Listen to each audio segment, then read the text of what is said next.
Are you ready for the Word? Yes, sir. Turn to Genesis 15. Follow up on an illustration that I used about 3 weeks ago. I think it was 3 weeks ago. I had told, pardon me, I had told Bill Brooks, remember, I said, if you'll stand, I'll give you a knife. You remember that? What we were doing, we were talking about what faith is. Faith is a visible demonstration of expectation that proves a work being executed that you cannot see. And we talked about the 4 different factors that are involved in real faith. But anyway, I said, if you'll stand, I'll give you my knife. And he almost did. And the only reason he didn't was because he's an honorable man. He knew that if he stood, I'd give him my knife. And I had to deal with that on the way to the service that morning. I thought, if I use this illustration, he's going to stand up and I'm going to give him my knife. But he almost did, and when he didn't, I didn't encourage him to do so. I just let him stay seated. Well, 2 days later, I'm on the job site and I reach in my pocket to get my knife, and it's not there. I like that knife. I dug around as if maybe it was in some secret compartment somewhere, but it wasn't there. I checked my truck, I checked my jacket. It wasn't there. That knife was gone. And my first thought was, I was supposed to give that knife to Bill. And I wished I had. I would have rather him have it than it just be gone. Well, as I stood there frustrated that day about the fact that my knife was gone and thinking about that illustration, I realized that it is a completion of that illustration. Because very often when Yahweh tells us to do something, there's a time element connected to it. No matter what it is, whether it's to march around, shout, touch the hem of his garment, whatever it is that we're supposed to do, there's a time element connected with it. And we can't ignore that and think that, well, 6 months, if I change my mind and decide to do it, the thing he's promising me will still be there. When he tells us to do something, we need to do it then, or else it'll be gone. Right. He that has ears to hear, let him hear. You're in Genesis 15:1. Look there and let's read it together. After these things, the word of Yahweh came unto Abram in a vision, saying, Fear not, Abram, I am your shield and your exceeding great reward. And Abram said, Adonai Yahweh, what will you give me, seeing I go childless, and the steward of my house is this Eliezer of Damascus? And Abram said, Behold, to me you have given no seed, and lo, one born in my house is my heir. And behold, the word of Yahweh came unto him, saying, This shall not be your heir, but he that shall come forth out of your own bowels shall be your heir. Watch how Yahweh responds to Abraham. And he brought him forth abroad and said, Look now toward heaven. Tell the stars, or mark them, number them. If you be able to number them, and he said unto him, So shall your seed be. And he believed in Yahweh, and he counted it to him for righteousness. What an encounter this was. What an experience.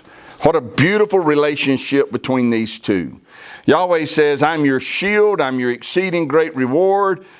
Abram says to him, Well then, what are you going to give me? I am childless. And Yahweh said, Come with me outside. And he said, Look up and count the stars if you can. Number them if you can. And he said, You can't because it's impossible, but so shall your seed be. Again, an amazing encounter, a powerful, bountiful, beautiful promise. But I want you to focus on the 3 words that preceded that amazing encounter and promise. And those 3 words start the passage. After these things. This vision happened after something. This promise was spoken after something.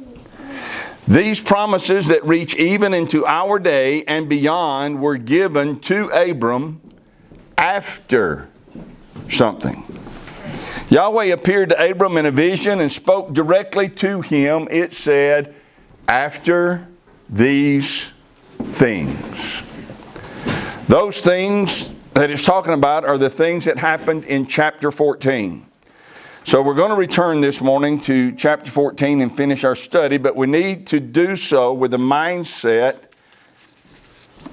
we need to give Yahweh an after. Let's rehearse the first 16 verses of chapter 14, and then we'll go into the latter part of chapter 14. In chapter 14, Abram and Lot separate. Lot moves to Sodom. Then we read there were 4 tyrant kings who had imposed great taxes on Sodom, Gomorrah, and 3 other nations, 3 other kings. These 5 kings and their people paid tribute to the 4 kings for 12 years. And then in the 13th year, they rebelled and said, nope, we're not paying this anymore. You're not confiscating our wealth, our income anymore. We're through. And in the 14th year, the 4 kings gathered their armies and came to do battle with the 5 kings. And they were victorious. The kings of Sodom and Gomorrah, we're told, fell into slime pits. The others fled into the mountains. And the 4 kings came into those 5 territories, confiscated all of the goods and the people, and took Lot and all of his goods.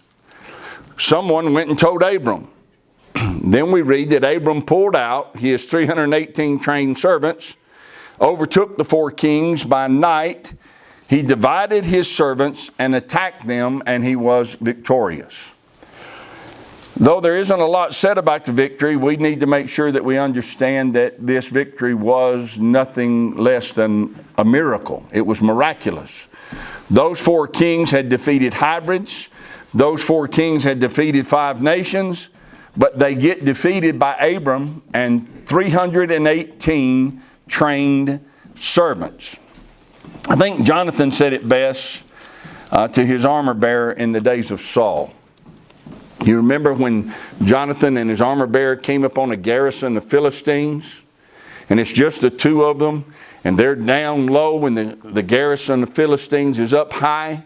And then as they're contemplating this,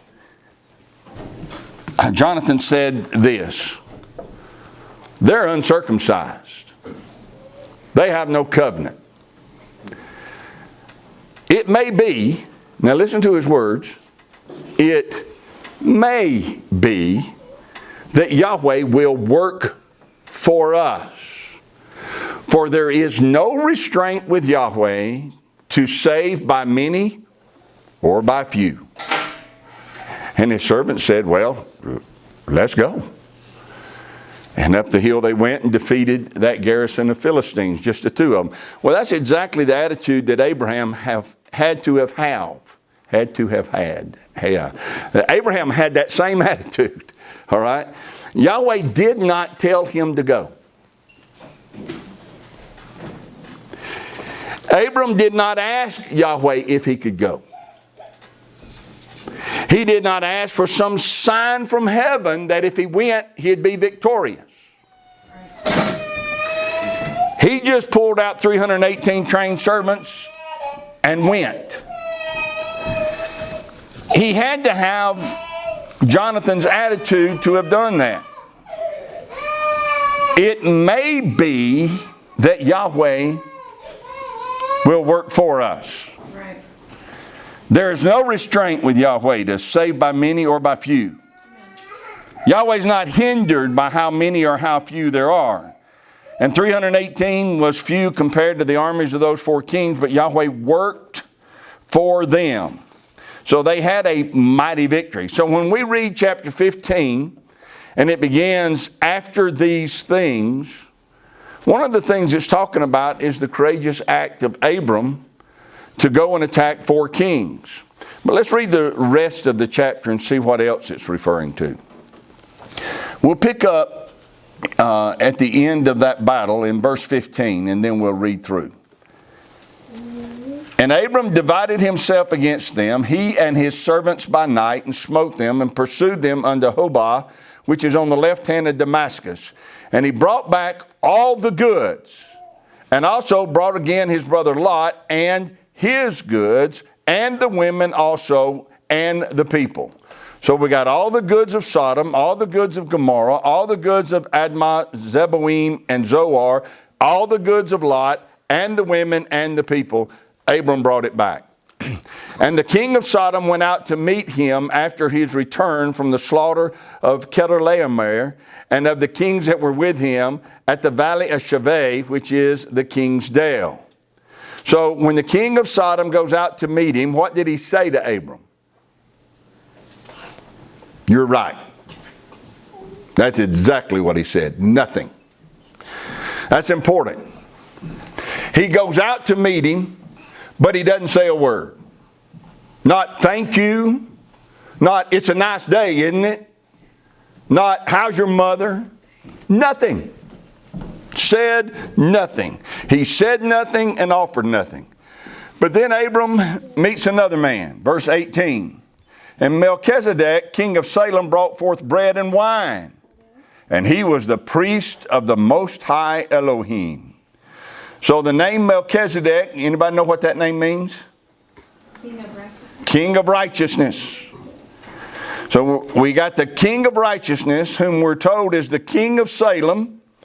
Also will become Jerusalem, which means King of peace. And we're told he's the priest of Yahweh. I think next week we'll spend a lot of time talking about Melchizedek and this encounter that he and Abraham have and the significance of the priesthood of Melchizedek. But not today, we got other things to accomplish. But this is the one who met Abram.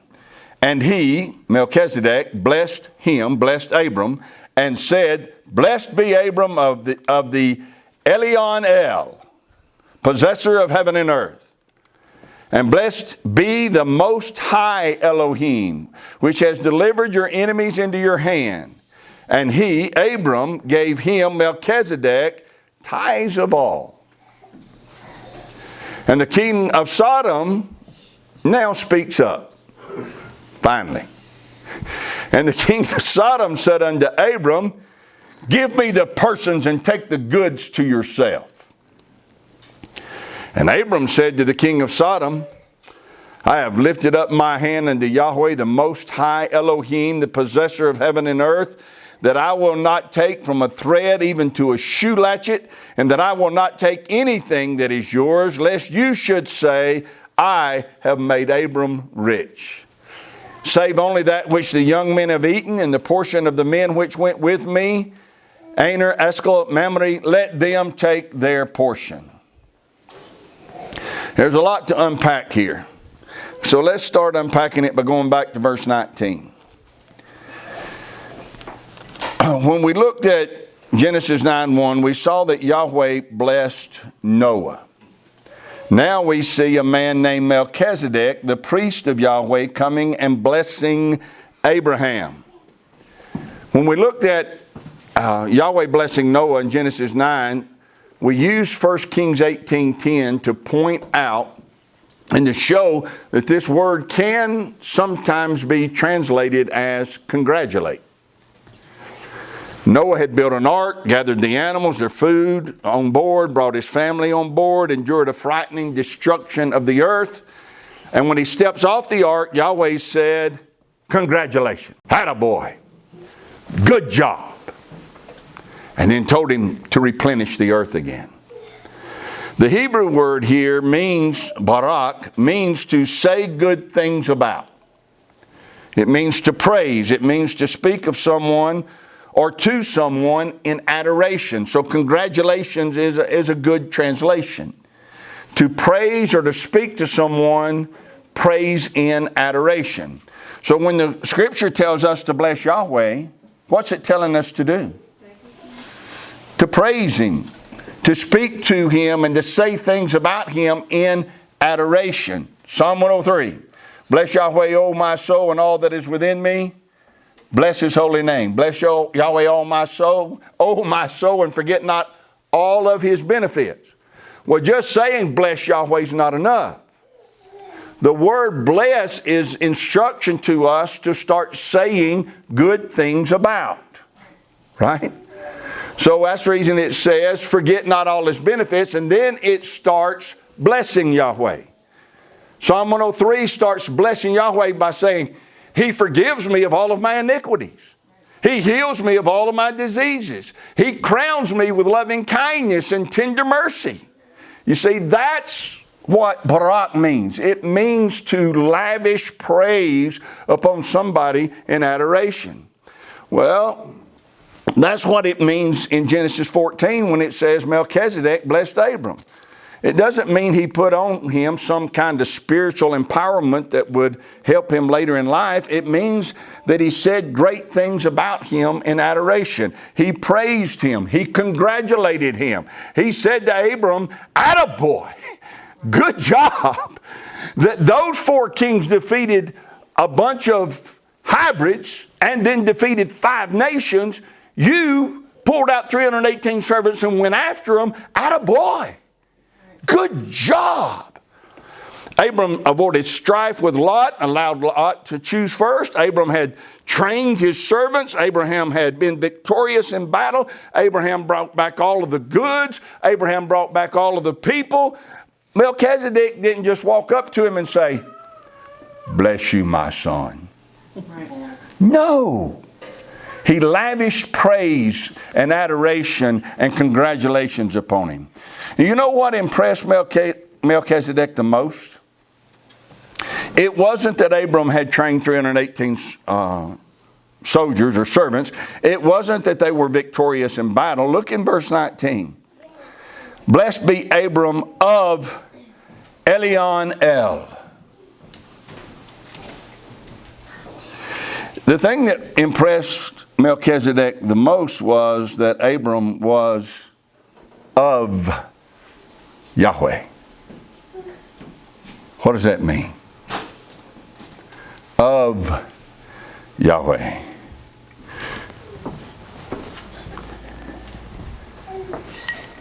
What is that? A glass of water. Not really. It's a glass with some water in it. We call it a glass of water. But that is a glass of glass. Its very essence is glass. And so when Melchizedek said, blessed be Abram of Elion El, or of Yahweh, he realizes that Abram's very essence is Yahweh. It is shown in the way he talks. It's shown in the way he lives. It's shown in the way he conducts his life. He is consumed by Yahweh, and Yahweh has consumed him. When Abram showed up, Yahweh showed up. He was of Yahweh. Melchizedek congratulated Abram for everything he was and for everything he did. The next thing Melchizedek did was what? Bless Yahweh. What does that mean? They don't write down everything he said. They just want you to know he blessed him and assume that you'll understand that the word bless means to praise, to say good things about, to speak in adoration of. He started bragging on and congratulating Yahweh for what had happened, because he knew Abram didn't complete this task by himself. It was evident that Yahweh was involved, and so he began to praise Yahweh for what Yahweh had done. Made me stop and ask myself, when's the last time I did anything that would cause anyone to recognize how awesome Yahweh is? When is the last time I did anything that would cause someone, anyone, to see what I did and to recognize, wow, his Elohim is awesome. Melchizedek saw what Abraham did and said, whew, what an Elohim that man serves. Abram took 318 men and attacked 4 kings and was victorious. That not only speaks to the character and courage and tenacity of Abram, the fact that he won the battle testifies to the greatness of Yahweh. It's evident Yahweh fought for him and with him. When is the last time I did something that when others saw it, they had to say, wow, Yahweh's awesome? Well, we might say, well, Yahweh hadn't told me to do anything yet. Yahweh hadn't told me what to do. Well, he didn't tell Abram either. Abram didn't have a vision in the night that said, go attack. Abram didn't have a word that said, go do it. He just did it. Melchizedek congratulated Abram and Yahweh.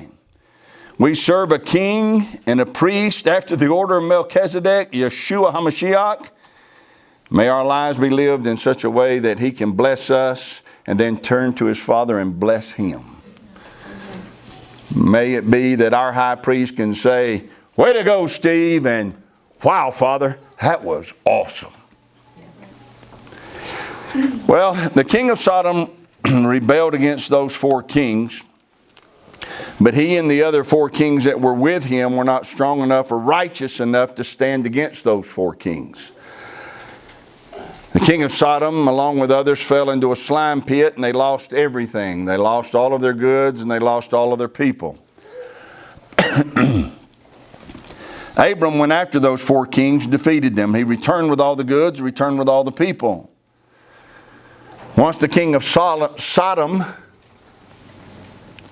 climbs out of that slime pit, cleans himself up, sees Abram returning, he runs out to meet him. He's the first person to meet him. He brings nothing to Abram, and he says nothing to Abram. Now remember, the king of Sodom did not have a covenant with Abram. So Abram was under no obligation to go do what he did. Remember that the king of Sodom nor any of the other kings hired Abram to go do this. He's not on their payroll. So the fact is, what Abram was able to recover rightfully was his. He was under no obligation to those 5 kings at all. What he took, to the victor go the spoils of war. What he took was rightfully his. All the goods and all the people. He didn't go out to retrieve it for those kings. He went out to do it on his own. The king of Sodom sees Abram returning, and he knows that Abram has every right to keep all the stuff and all the people. And his silence is caused by the fact he's wondering if he will. He knows that he may have just lost everything again. And it's one thing to have lost it to 4 kings, but it's tormenting to see that it was all recovered by 1 man and 318 trained servants and not be able to get it back from them. So he says nothing. Then Melchizedek shows up and starts praising Abram and praising Yahweh, and the king of Sodom had no regard for either. He had no regard for Abram and he had no regard for Yahweh. He was a wicked king over a wicked people. So he didn't like that whole transaction. The beauty of what transpired between Abram and Melchizedek meant nothing to him. And he said nothing. He didn't join in when Melchizedek was praising Abram. He should have, but he didn't. And he didn't join in when Melchizedek began to praise Yahweh. He should have, but he didn't. He didn't even speak up at all until Abraham paid tithes. And that just hit him wrong. Verse 20, it says, Abram gave tithes of all. Verse 21, and the king of Sodom said unto Abram, give me the persons and take the goods to yourself. The king's not honoring Abram. If he wanted to do that, he had ample opportunity to do that. But now he's angry, and in his mind, Abram had just given away 10% of his stuff. And he didn't like it. He had lost 100% of it.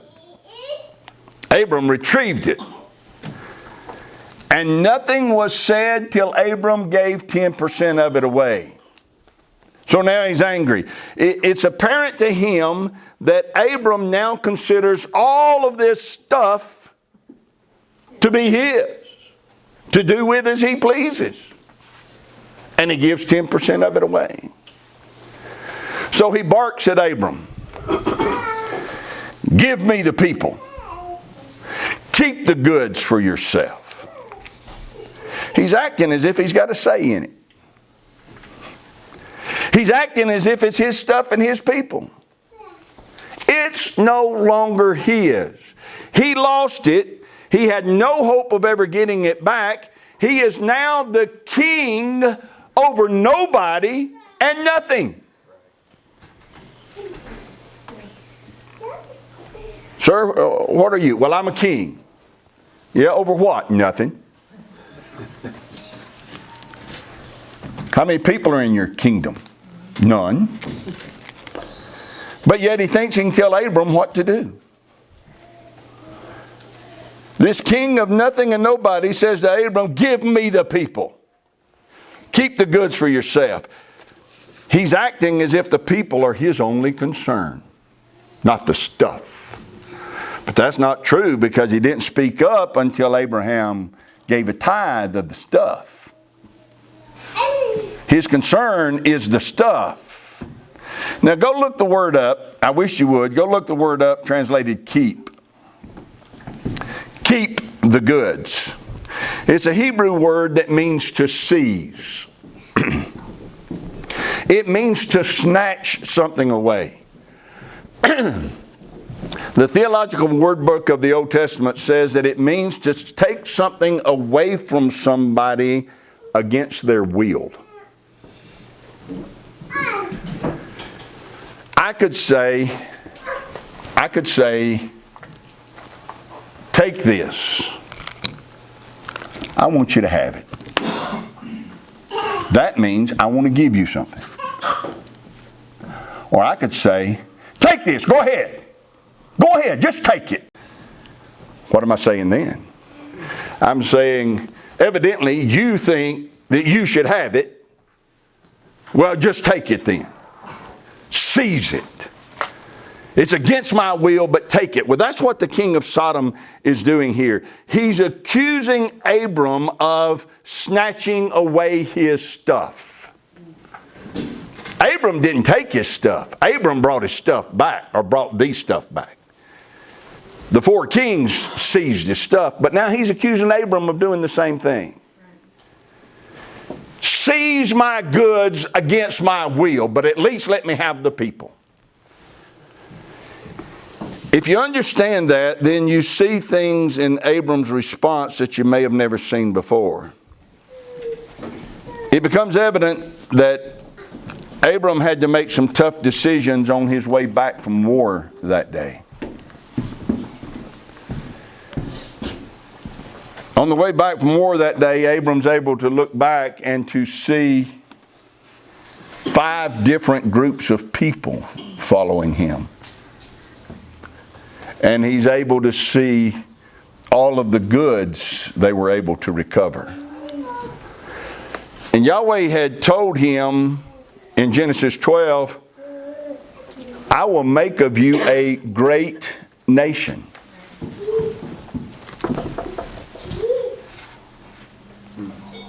He's got people who are very grateful to him for what he's done. Yahweh had said to him, I'm going to make you great and your name great. And he's got all of this stuff now. So Abram knew he could keep all the goods and all the people, and he could become their new king. And he had every right to do so. But it's evident that as Abram made his way back that day, there was a struggle going on inside of him, because he also knew there would be talk. He also knew that the king of Sodom and the others would say, oh yeah, Abraham's got a big nation and he's rich. I made him rich. That's my stuff he has. It's my people he has. So look closely at Abram's response to the king of Sodom, and notice that nowhere in there does it say, Yahweh said to me after this victory. Yahweh said nothing to him while he is struggling with this tough decision on what to do with all these people and what to do with all this stuff. Yahweh said nothing to him. He had to come to a decision on his own. And listen to the decision that he came to. He said, I have lifted, past tense, way before I got here and encountered you and we began to deal with this, back there, I lifted up my hand to Yahweh, the Most High, the possessor of heaven and earth. Abram initiated this, not Yahweh. I lifted up my hand to him. And I said to Yahweh, I will not take one thread out of one piece of clothing, and I will not take one shoe latchet out of one shoe. I will not take anything that is theirs, lest they say they made me rich. And so he says to the king of Sodom, you need to know what transpired back there, buddy. I lifted up my hand to Yahweh and I said, I'll not take a thread or a shoe latchet or anything that belongs to you. You'll never be able to say, you made me rich. Now he did say my men deserve to be paid or rewarded for what they did, and they're going to get their portion. And while this was in my possession, I had to do what I had to do. What we gave to the men is not yours. They earned that. That's theirs. What belongs to Yahweh is not yours. I gave that to Yahweh. But the rest of it, it belongs to you. But know for a fact, I'm not taking even a thread. I won't take one red cent of it, sir. It's yours. I give it back. There are times that we all face tough decisions. There are times that we find ourselves in dilemmas. We find ourselves at crossroads. And we feel the pressure that these things bring. And we sometimes want to get still and quiet and hope that Yahweh will tell us what to do. We cry out in prayer, tell me, Father, what I should do. And many times He is silent. And He's silent on purpose. Many times He's silent because He wants us to sort through it on our own. More often than not, we know what is right and we know the right thing to do. But the right thing to do is hard and difficult. Yahweh doesn't want to have to tell us what is right. And He doesn't want to have to tell us, do the right thing. He wants us to wrestle with it until we realize what is right. And then He wants us to do what's right. Not because He told us to do it, but because we know it's right. Abram didn't get a word from heaven that said, hey, don't keep any of this. Right. That was a real struggle that went on in him. But he came to a right decision on his own and lifted up his hand so that he's making an oath and said to Yahweh, I'm not keeping any of this. I'm not going to have them say, they made me rich. Though I've got a right to the stuff, I'm not willing to deal with the aftermath. I'm giving it away. I'm giving it back. Yahweh wants us to be able to do the same thing, to determine what is right many times in our life, and to do it without Him having to tell us to do it. Now, when Abram made that announcement, you can know for a fact that it made the king of Sodom extremely happy. His first time he had smiled in days. That's the best news he could ever hear. But guess who else it made happy? Yahweh. There you go. Yahweh. If you don't believe it, read chapter 15. After these things, Yahweh said unto Abram in a vision, I am your shield. I am your exceeding great reward. Yahweh got excited and thrilled and happy about what Abram had done. We need to give Yahweh some afters to work with. After I gave, after I sowed, after I tithed, after I served, after I went to battle, after I made a stand against evil, after I made a decision to keep Torah, after I started keeping the Sabbath, after I dedicated myself to the feast, after I committed to meditating in Torah day and night, after, that gives Yahweh something to work with. Abraham said what he said, and then after these things, Yahweh said, man, that's awesome. You were their shield, I'll be your shield. You didn't keep that reward, I'll be your exceeding great reward. Yahweh is responding to what Abram had said and done. We need to give Yahweh some afters to work with. And we need to recognize that Yahweh doesn't take it lightly, the afters that we've already given Him. Don't take it lightly. He is pleased that you walked away from the commandments and traditions of men. He's pleased. He is pleased that you have chose to remember the Sabbath. He is pleased and knows how difficult it has been that friends and family turned against you when you chose to keep Torah. He knows that. Those are afters that cause Him to release blessings into your life.